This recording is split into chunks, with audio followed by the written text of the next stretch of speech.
Amados hermanos en el Señor, paz a vosotros. Bien, amados hermanos, por labios de nuestro hermano Jorge han escuchado concretamente a qué se refiere la actividad y el propósito del culto que hoy celebramos a nuestro Dios en esta tarde. Y es ese principalmente, el de agradecer a nuestro Dios en la misericordia y el amor que ha mostrado con su iglesia, con su pueblo, formando hombres, capacitando hombres para poner al frente de su iglesia. Hoy la actividad que se está realizando en este lugar es una actividad a nivel nacional. Quiere decir que en este día se está reconociendo a los líderes, a los que nos presiden, a los que están frente a nosotros en los templos, en las iglesias que llevan el nombre de nuestro Dios. Es que en este lugar no es la excepción. Ya ha habido palabras de aliento para nuestro hermano Suriel, pastor de este lugar. Y también hemos participado de esa bendición con palabras de aliento que nos motivan a aquellos que estamos por el momento inactivos en cuestión de estar al frente de una iglesia únicamente, porque el trabajo sigue y seguirá. Pero es una bendición para los que hemos recibido también esas palabras de aliento. Bien, amados hermanos, lo que vamos a considerar hoy, en esta tarde, es una pequeña reflexión que tiene que ver precisamente con ese trabajo loable, ¿verdad?, de pastorear a una iglesia. Un trabajo que no todos están dispuestos a hacer. Un reto, un desafío que no todos están dispuestos a aceptar. Dice por ahí un refrán común que los toros, ¿desde dónde se miran mejor? Desde las gradas, ¿verdad? Ahí sentaditos. ¿Sí? Es mejor no bajar al ruedo, porque en el ruedo están duros los golpes, están duras las cornadas. Enfrentarse al toro no es fácil. Es un trabajo sumamente difícil y que se logra no por la capacidad humana, sino por la misericordia, por el poder de Dios y por la manifestación de Dios a través de su Espíritu Santo, obrando en las personas, obrando en los hombres que Él ha elegido para este trabajo. Un trabajo que no es de decir, pues yo quiero, ¿verdad? ¿Quién quiere ser pastor? Y de repente levantan la mano por ahí 4 o 5, yo quiero ser pastor. No es así. Es un llamamiento que hace el Señor. Una necesidad que siente el hombre de servir a Dios. Una necesidad de estar al frente de una iglesia, y Dios conoce el corazón de esos hombres y los prepara para este trabajo. Hoy nosotros tenemos la bendición en este lugar de tener un pastor. Hoy vamos a mirar precisamente ese trabajo. ¿A qué se refiere el trabajo de pastorear una iglesia? Quiero decirles, amados hermanos, que el trabajo del pastoreo de una iglesia es paralelo a lo que en realidad es ser un pastor. Nosotros podemos recordar, amados hermanos, a través de la Escritura, que el pueblo de Israel ha sido un pueblo que se caracterizó en la antigüedad por ser un pueblo de pastores. Nosotros tenemos ahí a Abraham, que era un hombre sumamente rico porque tenía mucho ganado, ¿ya? Tenemos también a Jacob, que también era un hombre inmensamente rico y tenía mucho ganado. Y también tenemos el ejemplo de David, que David, ¿qué cosa era también? Antes de que fuera llamado por Dios, también era pastor. ¿Pastor de personas? No. Pastor de ovejas. Eran ganaderos. Y eran hombres sumamente ricos, ¿verdad? Dios así lo quiso, así lo permitió. Y fueron famosos, ¿verdad? Entonces el trabajo del pastoreo para el pueblo de Israel es algo que ha ido ligado a su cultura desde tiempos ancestrales, desde hace muchos siglos. Han sido pastores. ¿Quiere abrir su Biblia, por favor? Isaías 40:11. Dice ahí de la siguiente manera: como pastor apacentará su rebaño, en su brazo cogerá los corderos y en su seno los llevará. Pastoreará suavemente las paridas. El versículo anterior está hablando del trabajo de llevar a su pueblo cuando Dios lleva y conduce a su pueblo. El Señor Jehová. He aquí el Señor Jehová vendrá con fortaleza, dice el versículo anterior. Y su brazo se enseñoreará, y aquí que su salario viene con él, y su obra delante de su rostro. Y luego está el pasaje que leímos. Como pastor, apacentará a su rebaño. El Señor mismo, el Dios, el Padre Celestial, Él también se muestra como un pastor amante, amoroso y cuidador de sus ovejas, de su rebaño, de su pueblo. En el Salmo 78, versículos 70 y 72, ahí también Asaf habla acerca de la participación de David al frente del pueblo de Israel y dice las siguientes palabras en el capítulo 78, versículo 70 y 72. Dice: y eligió a David su siervo, y tomólo de las majadas de las ovejas, detrás de las paridas lo trajo, para que apacentase a Jacob su pueblo, y a Israel su heredad. Y los apacentó con entereza de su corazón, y pastoreólos con la pericia de sus manos. Nosotros hemos estudiamos varias lecciones de escuela sabática relacionadas precisamente con el gobierno de David, y cómo, a pesar de los errores que cometió, Dios siempre manifestó su amor, manifestó su dirección, manifestó su misericordia. Por eso la Escritura no se equivoca. Dice que David es un siervo conforme al corazón de Dios. Hoy, hermanos, los pastores que tenemos al frente de nuestras iglesias también son siervos conforme al corazón de Dios, no de los hombres, no de nadie que los admire. Porque yo admiro mucho al hermano Mariano y a mí me gustaría que él fuera pastor. No, no es por eso. Dios prepara a las personas. Dios conoce el corazón de cada uno de nosotros y Dios determina quién es el que ha de poner al frente de su pueblo. Nosotros podemos mirar muchos ejemplos, pero el pastor en aquellos tiempos, hermanos, el pueblo de Israel, los pastores pastoreaban ovejas, una clase de ovejas de una raza muy especial. Eran ovejas muy robustas que producían bastante lana, mucha lana, también el dinero, ¿verdad? Sí, porque si producían lana, producían dinero también, ¿verdad? Bien, y eran muy, imagínense, son las que ocupaban para los sacrificios. Eran animales ejemplares, robustos, ¿verdad? Dios les pedía cuando ofrecían los holocaustos que apartaran lo mejor, ¿verdad? Corderos de un año, sin tacha, sin mancha, sin ningún defecto. Este tipo de animales son los que pastoreaban el pueblo de Israel, los pastores del pueblo de Israel. Pero no solamente pastoreaban a este tipo de animales, porque las ovejas en sí tienen una cualidad de ser muy apacibles, de ser muy dóciles, de ser muy mansas, de no ser escandalosas. Esas cualidades tienen las ovejas. Por eso cuando Isaías habla del sacrificio de Jesucristo, dice que como cordero fue llevado al matadero. Y como oveja delante de sus trasquiladores, enmudeció y no abrió su boca.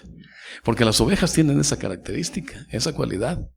Pero los pastores no solamente se ocupaban de pastorear ovejas, también se ocupaban de pastorear cabritos. ¿Y qué creen?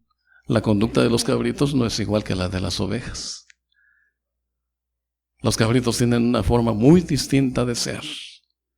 En la iglesia de Dios hay ovejas, pero también hay cabritos. Porque hay quien se deja conducir dócilmente, quien nunca da problemas, ¿verdad? Quien está dispuesto a servir, quien está dispuesto a trabajar, quien está dispuesto a obedecer, ¿verdad? Pero también hay quien como que no, ¿verdad?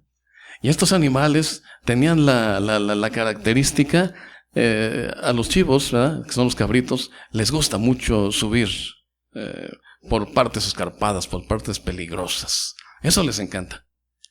Y entonces el pastor también tenía que hacer este trabajo. No solamente de estar vigilando a aquellas mansas, aquellas que están calmaditas, aquellas que sí escuchan la voz, aquellas que sí obedecen, sino también a los que se van por allá.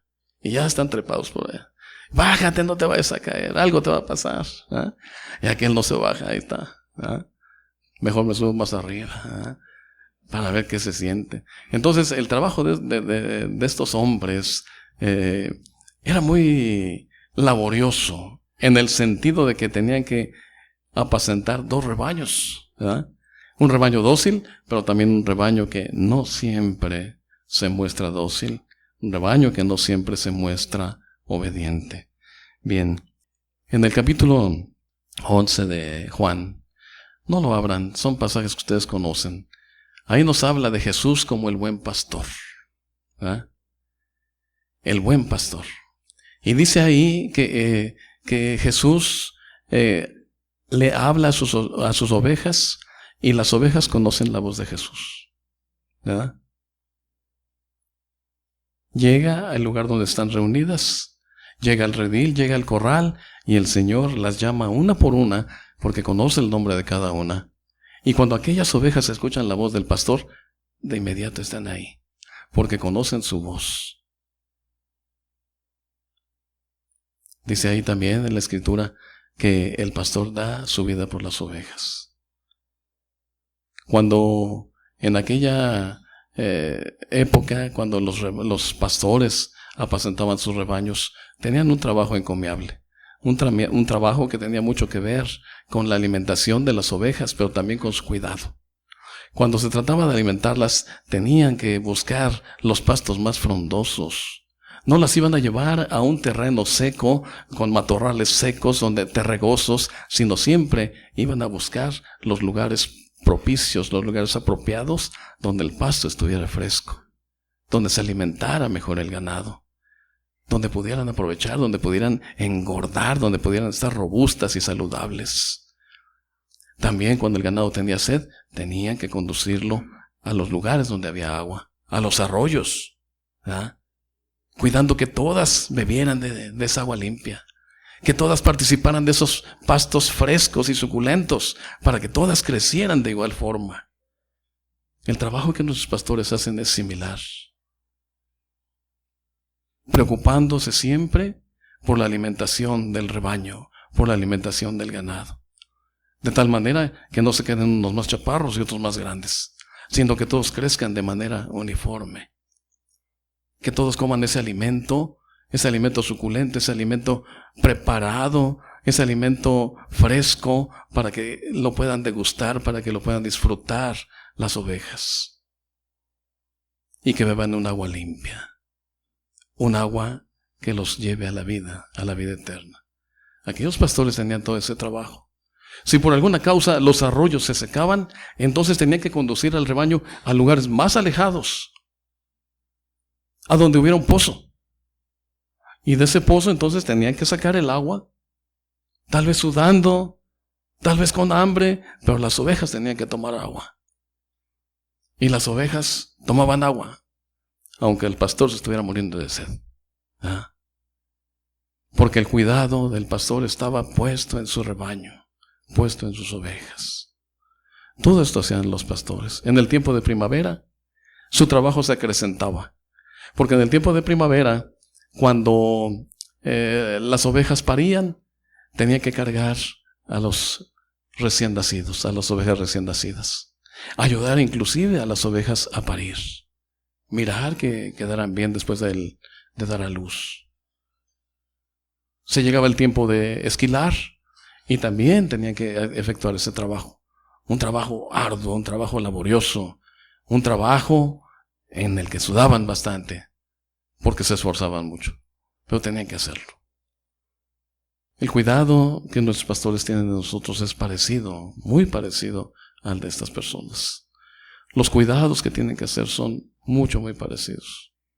Cuando se llegaba el tiempo del frío, en octubre, con las primeras lluvias, tenían que llevar el ganado a encerrarlo, porque las temperaturas bajaban de tal manera que no podían estar los ganados fuera. No podían estar los rebaños a la intemperie. Tenían que guardarlos. Si en el camino encontraban una fiera, el pastor tenía que defender a las ovejas de la fiera. Cuando David fue llamado, más bien no fue llamado, él fue solito a meterse en problemas. Cuando Israel, aquel enorme hombre filisteo, retaba al pueblo de Israel, él llegó y dijo, porque nadie quería entrarle al pleito con él, ¿verdad? Pero él dijo, aquí estoy yo, más grandotes y los tiro también. ¿Ah? Y entonces Saúl le dijo, pero ¿cómo tú? Y la razón que David le dio, mira, Señor, porque Saúl era el rey, mira, Señor, yo soy pastor de ovejas. Y cuando un león o un oso se acercaba para arrebatarme una de las ovejas, yo peleaba con él, y le hería y le mataba. ¿No se imagina usted pelear con un oso y con un león? Son los animales más feroces. ¿Qué hombre aguantaría un zarpazo de un oso? ¿Se imagina el peso que tienen esos animales? Si usted los ve caminar en cuatro patas, pues son grandotes. Pero los ve usted, si no es usted muy chaparrito, pues los ve para abajo, ¿no? Pero cuando el animal se levanta para atacar, no, hermanos, es algo impresionante. Y ahí estaba David, ¿eh? Pequeño y todo, pero dice, yo puedo.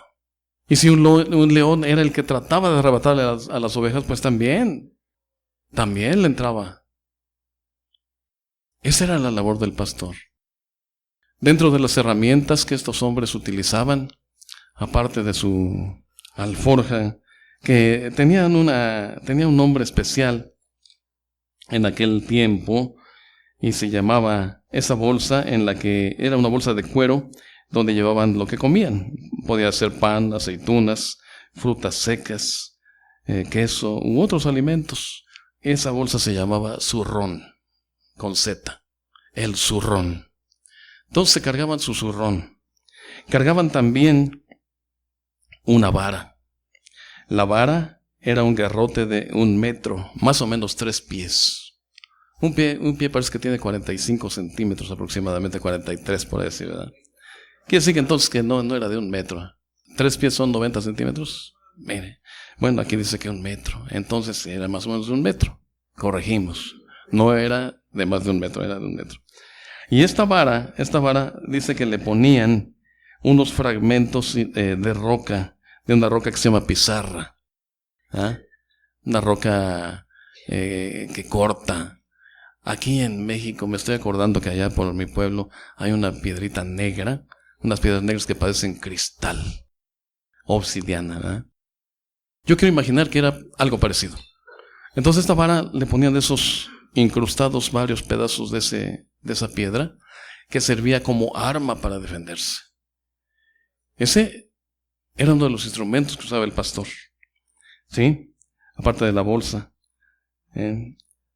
Pero también utilizaban un bastón, un cayado, para poder caminar y escalar. Todo eso utilizaban. De manera que estas personas que se dedicaban a este trabajo estaban perfectamente equipadas para solventar cualquier situación que se presentara. Si el ganado ya era noche y iban de camino al pueblo, a la población donde residían, entonces lo metían en una cueva. Y ahí estaban al pie de la cueva, al frente de la cueva, para defender al ganado de cualquier animal que pudiera hacerle daño al rebaño. Eso lo hacían con la vara. Pero también cuando el pastor caminaba con el ganado, y entonces por el frío tiempo, por las lluvias, había neblina. A veces también la neblina era tan espesa, sobre todo si ya era al atardecer, que no se veía a 1 metro de distancia. Y entonces utilizaban el cayado. Por eso nosotros podemos mirar a través del Salmo 23 la maravillosa intervención de nuestro Padre Celestial. Jehová es mi pastor y nada me faltará. En lugares de verdes pastos me hará yacer. Junto a aguas de reposo me pastoreará, confortará mi alma, guiaráme por sendas de justicia por amor de su nombre. Aunque ande en valle de sombra de muerte, no temeré mal alguno. ¿Por qué? Porque tu vara y tu cayado me infundirán aliento. La vara era un arma para defender al rebaño. Y el cayado, los pastores lo utilizaban porque cuando la neblina era tan densa, el pastor iba delante del ganado. Fíjese bien, no iba detrás del ganado arreándolos, sino iba delante del ganado y con su cayado, con su bastón, golpeaba la tierra. Y golpeando el piso, las ovejas escuchaban el sonido de su pastor y ahí iban atrás de él. ¿Por qué? Porque el pastor conocía el camino seguro. Porque en lugares escarpados podían resbalar y podían caer. Pero el pastor sabía por dónde conducir a las ovejas. Es por eso que dice así el Salmo 23. Entonces, todo este trabajo era el que realizaban estas personas. El Señor Jesucristo se muestra para su iglesia como el buen pastor.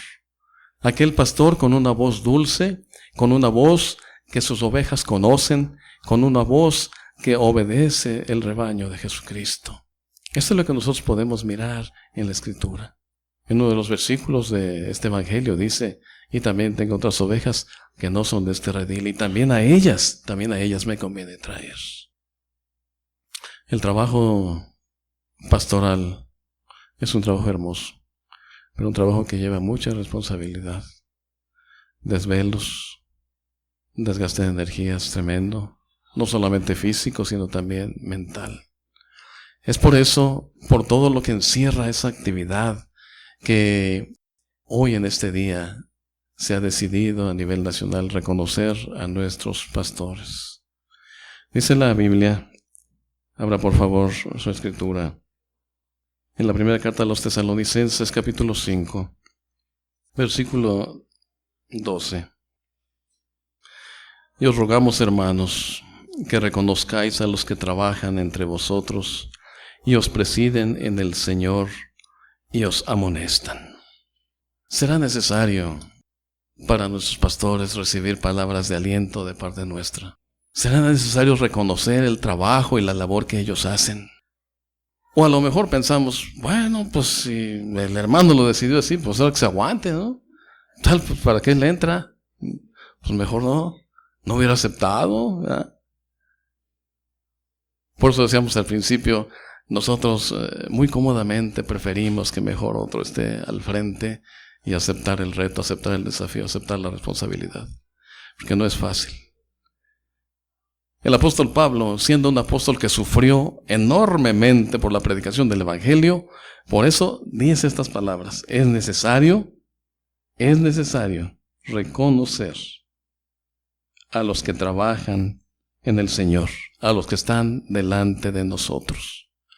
Y fíjese nada más cómo no lo hace Pablo como una exigencia, aunque debiera ser, ¿verdad? Bueno, pues si tú estás al frente de nosotros y tú tienes la responsabilidad, bueno, pues entonces yo voy a hacer lo que mejor pueda para que tú sigas haciendo tu trabajo, ¿sí? Pero Pablo no exige. Por eso dice aquí, os rogamos, buscando concientizar a los hermanos de la iglesia, buscando que reflexionen, ¿verdad? Buscando que se pongan en los zapatos de aquel que está enfrente. Os rogamos, hermanos, que reconozcan el trabajo. Muchas veces el esfuerzo y el trabajo de quienes están al frente de nosotros no es reconocido. Pasa desapercibido. Porque no nos cuesta trabajo a nosotros. Y muchas veces no imaginamos todos los trabajos, los desvelos que tiene que pasar un pastor para atender las necesidades de la iglesia. Reconozcan a los que trabajan entre ustedes, dice Pablo. Otro versículo que también nos ilustra para este reconocimiento que debemos hacer a quien está frente a nosotros, está en la carta a los Hebreos, capítulo 13, versículo 7. Acordaos de vuestros pastores que os hablaron la palabra de Dios, la fe de los cuales imitad, considerando cuál haya sido el éxito de su conducta. Acuérdense de sus pastores, aquellos que han intervenido en su formación. Hace unos momentos nuestro hermano Gilberto González decía algo que es muy cierto. El trabajo pastoral no es exclusivo de una persona y en un solo lugar. Es una carrera de relevos, es cierto. Y aquí Pablo dice, acuérdense de sus pastores. El versículo anterior dice, reconozcan al que está delante de ustedes. Pero aquí el versículo dice, acuérdense de aquellos que les han hablado, aquellos que se han desvelado, aquellos que los han enseñado, aquellos que han buscado su crecimiento y su formación espiritual delante de Dios. Acuérdense de ellos. Y miren, no solamente acuérdense de ellos, sino miren la fe de ellos e imítenlos. Y miren cuál es el éxito de su conducta, cuál es el éxito de su trabajo. Un pastor para nosotros sirve como ejemplo de fe. Un pastor para nosotros sirve como ejemplo de conducta. Porque mirando la fe del que está al frente de nosotros, también nuestra fe está bien. Cuando el pastor está mal, el rebaño también está mal. El pastor tiene que estar en perfectas condiciones, a pesar de todo. Dice el apóstol Pablo ahí en la segunda carta a los Corintios, capítulo 11, versículo 29. En los versículos anteriores, el apóstol Pablo está hablando de cuántas cosas ha padecido por el trabajo de la predicación del Evangelio, por estar al frente de la iglesia. Muchas, desde el versículo 26, estoy leyendo la primera palabra. En caminos muchas veces peligros de ríos, peligros de ladrones, peligros de los de mi nación, peligros de los gentiles, peligros en la ciudad, peligros en el desierto, peligros en la mar, peligros entre los falsos hermanos, en trabajo y fatiga, en muchas vigilias, en hambre y sed, en muchos ayunos, en frío y en desnudez. Sin otras cosas, además de lo que me se agolpa cada día, la preocupación por todas las iglesias. ¿Quién enferma y yo no enfermo? ¿Quién se escandaliza y yo no me quemo? Muchas veces nos olvidamos de que nuestro pastor también es un ser humano.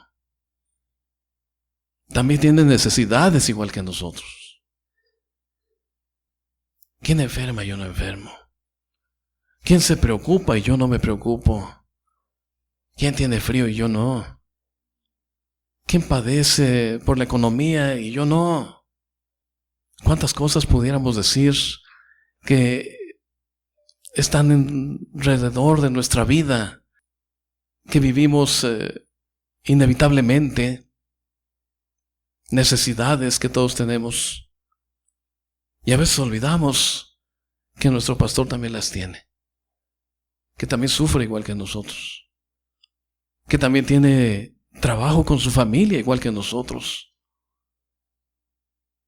Y pensamos que el pastor tiene que estar dispuesto las 24 horas del día en el momento que nosotros le requerimos.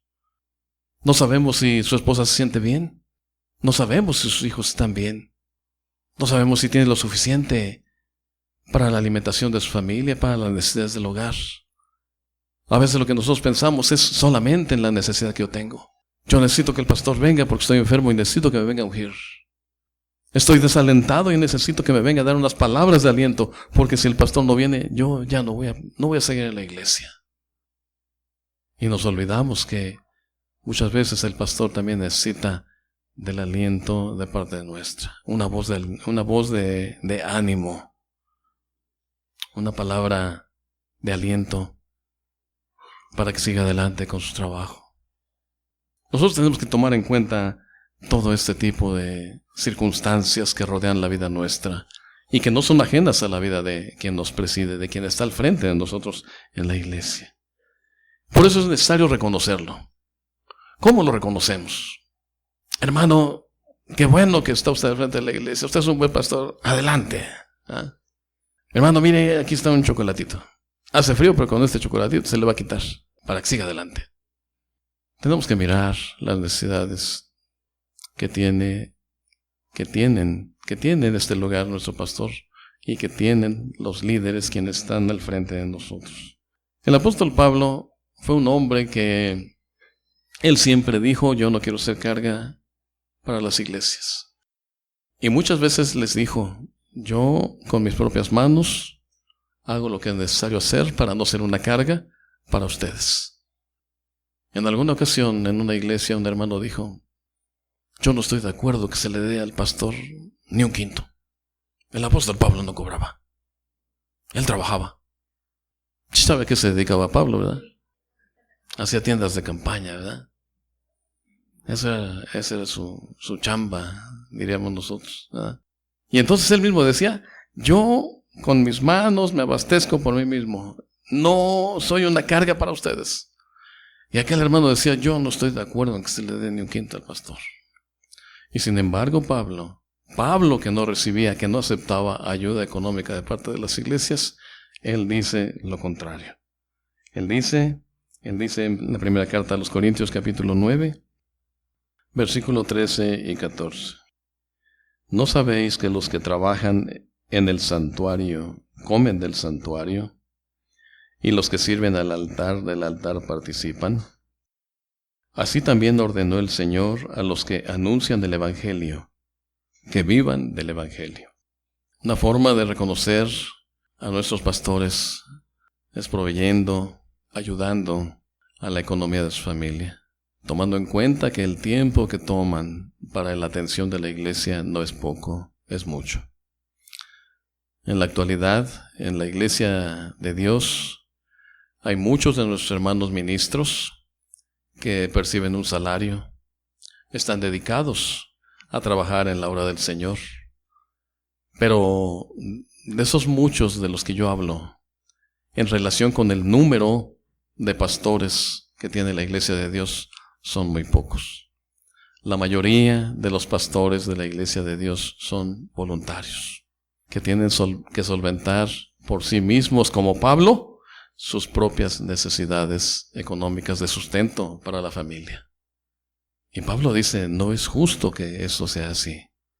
El que trabaja para el Evangelio tiene que vivir del Evangelio. Es justo que nuestros pastores tengan una remuneración. Que el pastor de nuestra localidad tenga una remuneración, una ayuda. No es un pago, es una ayuda únicamente.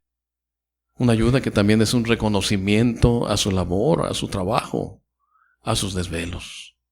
Si usted le habla a medianoche a nuestro hermano, a medianoche mi hermano está dispuesto para asistir. Nos ha tocado dentro del trabajo pastoral que hemos realizado dentro de la iglesia también, a medianoche levantarnos y estar presentes con las familias porque alguien está muy grave, porque alguien está en el hospital, lamentablemente porque también nuestra vida está en las manos de Dios y también hay fallecimientos en la iglesia y ahí hay que estar. Y tiene uno que dejar toda actividad, a la familia, a la esposa y a los hijos, los compromisos, el trabajo mismo, aún el mismo trabajo, se tiene que quedar de lado. ¿Por qué? Porque hay que atender la necesidad de los hermanos. Por eso es necesario estar dispuestos a mirar por el bienestar de nuestro pastor en este lugar. No es bueno también, amados hermanos, como iglesia, comparar el trabajo de otros que han antecedido el trabajo del actual pastor. No es bueno nunca comparar. Aquel fue mejor o aquel fue peor. Hoy la iglesia está peor que antes. Mejor nos hubieran dejado al anterior. Hoy la iglesia está mejor que con el de antes. Qué bueno que se fue. No, nunca hagamos eso. El trabajo de cada uno de los que les toca el rol de esa carrera en turno, llevando la estafeta, debe ser igualmente reconocido. Dios ha dado, de acuerdo a su misericordia, dones a los hombres. Principalmente a los hombres que ponen al frente de sus iglesias. Y no todos tienen la misma capacidad. Algunos tienen más que otros. Pero el deseo del corazón por servir a Dios y por servir a los hermanos, a la iglesia, es el mismo. Yo no conozco a un pastor que sirva de mala gana a su iglesia. Todos lo hacen con la mejor intención, con todo el corazón. A veces resultan las cosas bien, bendito sea Dios. A veces no resultan como uno espera. Pero eso no es motivo para que el trabajo pare. El trabajo tiene que seguir. La iglesia, dice un estribillo por ahí, en pruebas y en las luchas, ¿la iglesia qué? La iglesia sigue caminando. Y si sigue caminando es precisamente por el desvelo y por el empeño y por el entusiasmo que nuestros pastores muestran delante de nosotros. Es por eso que la iglesia sigue caminando. Por la misericordia de Dios. ¿Ah? Entonces, tenemos que reconocer el trabajo que nuestros hermanos hacen para su iglesia. Dios provee personas. Dios provee hermanos nuestros para que hagan ese trabajo. Dice ahí el profeta Jeremías en el capítulo 3. Pudiéramos abundar muchísimo más en todo lo que encierra la labor del pastor. El profeta escribe así de la siguiente manera, versículo 15. Fíjense el pensamiento de nuestro Dios, pensando siempre en su pueblo. Y os daré pastores según mi corazón, que os apacienten de conocimiento y de inteligencia. Pondré personas delante de ustedes, pero no conforme al deseo de ustedes, sino conforme a mi corazón. Los pondré delante de ustedes, para que los apacienten, pero para que los llenen de conocimiento, para que el pueblo de Dios sea un pueblo inteligente. Dice la Escritura que el pueblo de Dios tiene que ser como un pueblo reconocido. Un pueblo del que las gentes hablen, pero que hablen mal o que hablen bien. Que hablen bien. Y que digan, qué pueblo tan entendido es este. Qué pueblo tan inteligente. Qué pueblo que tiene un solo Dios poderoso. Un poder inconcebible para las personas.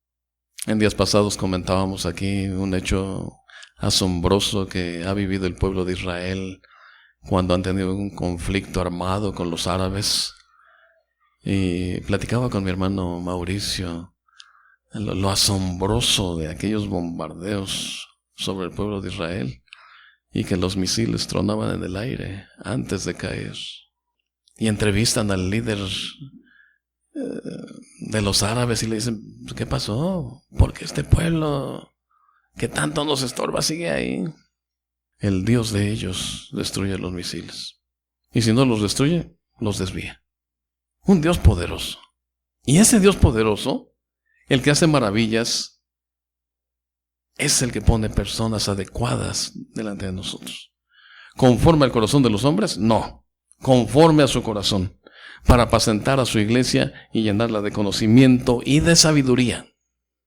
¿Se da cuenta? Y fíjese en otra cita, cómo mira Dios a los que están al frente de nosotros. Cómo es la voz de ellos. Ezequiel capítulo 33, versículo 32.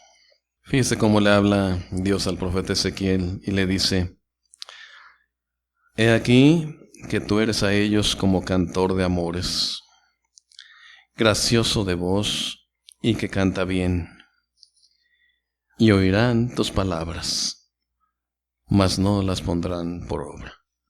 Qué lamentable, ¿eh? Qué lamentable, que Dios siempre proveyó los medios para que su pueblo se condujera por el camino recto. Y dice, yo pongo delante de ti a pastores, a hombres, que su voz es como un cantor de amores, que son graciosos de voz y que cantan bien. Y cuando esos hombres preparados por el Señor se paran frente a nosotros y nos instruyen, nos enseñan, ¿cómo escuchamos su palabra a través de sus labios? ¿Como algo feo? No. Como una voz dulce. Como una voz dulce que nos apacienta. Uno de los instrumentos del que no hablamos y que también utilizaban los pastores era una flauta. Tocaban la flauta y también las ovejas apaciblemente seguían al pastor. Dicen algunos relatos que muchos de ellos también cantaban, le cantaban al rebaño. Y se deleitaba el rebaño con la voz del pastor.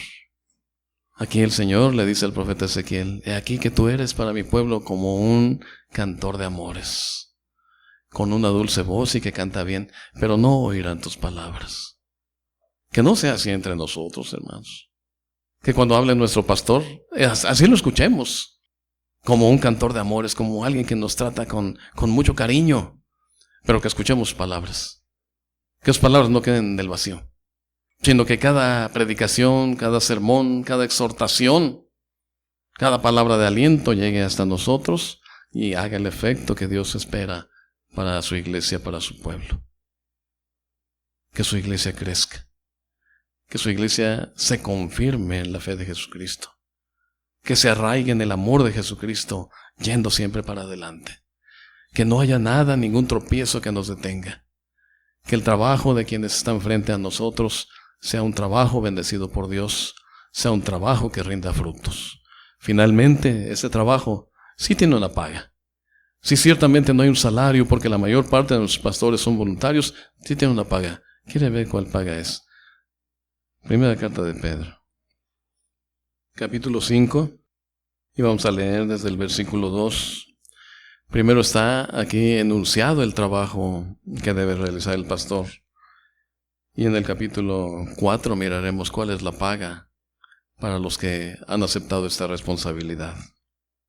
Apacentad la grey de Dios que está entre vosotros, teniendo cuidado de ella, no por fuerza sino voluntariamente, no por ganancia deshonesta sino de un ánimo pronto, y no como teniendo señorío sobre las heredades del Señor, sino siendo dechados de la grey, o sea, siendo servidores de la grey.